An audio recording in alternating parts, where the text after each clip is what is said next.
Hi everybody. I came out Sunday, March 25th. We came out to downtown Rochester to bring my son.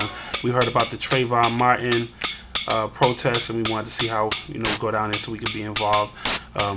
It was a positive, peaceful protest, and I just wanted to take a moment to share some of the video that I shot and some of the conversations that people were having. Hopefully you find it interesting. Thank you.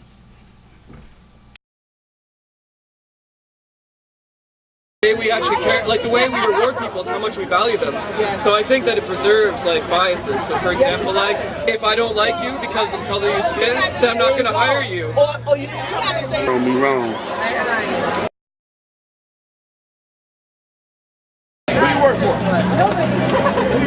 Right. In the court, you don't just not arrest somebody. I agree. Death has occurred. Yeah, somebody should be. I mean, I think like 40 years ago, I think it was Malcolm X who said that I'm not a Democrat, I'm not a Republican, but I can't see the American dream anymore. I can only see the American nightmare. I can't see an American democracy. I see an American hypocrisy. Yeah. And I think those words are still true 40 years later. It is true. Like, how is that possible? It is true.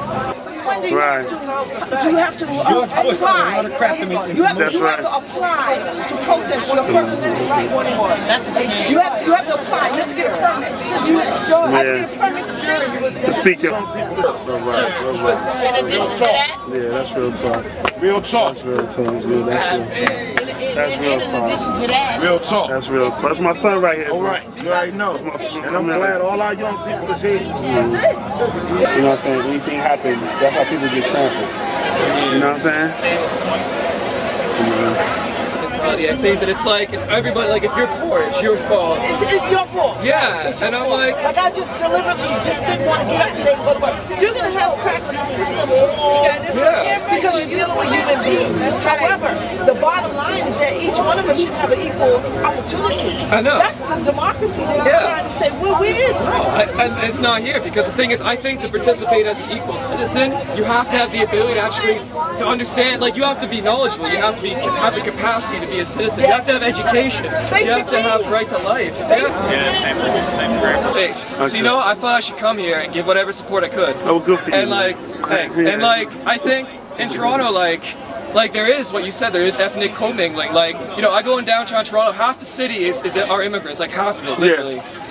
And I've never been scared. Like you go down the street, I go on a train, I go on the subway, right. I see as many Asian, Caribbean, right. European, African people as I would see at white people. It doesn't matter. And I never was afraid at all. And I thought it was a natural thing. It never even occurred to me that anything could be different. But and what's your name? Keegan.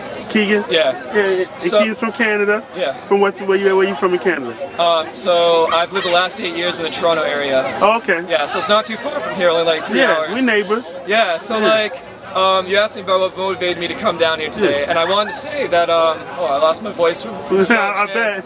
Yeah, but, so when I lived in Canada, it's a bit different from the way things are run here. I think that there's a lot better healthcare, there's a lot better welfare, and there's a lot better social security for people. And I used to be told about things like segregation, discrimination. And in Toronto, there's a lot of ethnic diversity. But there's no such thing, I think, really as ghettos, not in the sense that we have here.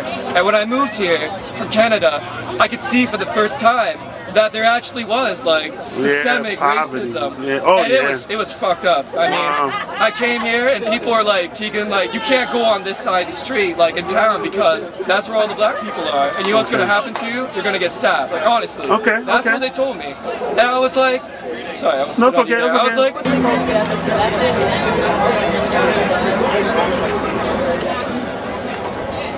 Well, that's the thing about people in Rochester in general. I notice just white and black is, we self-segregate ourselves. So you have some parts of town, whereas like you said, they'll tell a white person, don't go over there because that's where the black people are. And then not just white people, just the black people do the same thing. We don't go over there because, that's where all the white people are, and people don't want us over there, and the police and mess with you. So it's very self-segregated. It's almost like a system that's been set up so long that people are almost in remote control and doing it on their own now. When we all should be mingling and having conversations like we're having right now. And that's part of the reason I think I wanted to come out, because I saw obviously what happened to Trayvon. I read a lot about it. I've been discussing it with people, and I don't think you should have a system where that kind of shit can happen to anybody. I agree. And I think part of the reason it's happened is because there's systemic biases against, for example, black people here in the United States. So, you know, but I think that's what we should have here. Right. I think that there shouldn't be fear, I agree. like you said. I agree. You know, because I think that people have differences, but I think a lot of them are artificial. That we've kind of just made them up because of the way things have turned out. Like, you know, some people were talking about slavery before. Yeah. And I think the way society in the United States has been built up is that you like these biases have been built into the system. That's right. Yeah, and it's really hard to break out of them. That's right. In the world. Me, it shouldn't, like, arbitrary distinctions between people shouldn't matter. Right, I mean, what the hell? Well, that's From what I understand, this doesn't even fit the criteria of the law itself. Yeah. No. Because he disregarded 911. He was in pursuit of this person. He wasn't, at no time did the threat really exist. Okay? Right. He lost him, then he reacquired Right, the kid. right. So where's the threat? You pursued him. The tape. And brother, in addition to that, the tape spoke for itself. yeah. The boy was on None the of them trying run. to tell us the tape is not what the tape said. The tape spoke for itself. Yeah, right. There shouldn't even be no marches. Right. He should have been arrested. The boy That spoke was for funny. itself. 911 tapes of people who were calling in because they saw what was going on, and you could hear Trayvon like screaming to Right, like he's save trying it, to like, get away don't kill from me, Yeah. don't kill me. Yeah. Like, I love this, and to see people get involved in this type of thing. Americans, we're all Americans. To see That's right. this really enlightens my heart because we're quickly losing the ability, their right to do this. Right. It's sickening because they keep trying to divide us, but you know what? They ain't gonna divide us. That's right. They're not gonna divide. It's not working this time. And isn't it nice to It's see not people come out working and this actually time. care about something? Know that the time is up for the bull stuff. Right. It's that one else. Yeah, I But like agree. you said, arrest them. Arrest Zimmerman now. Why?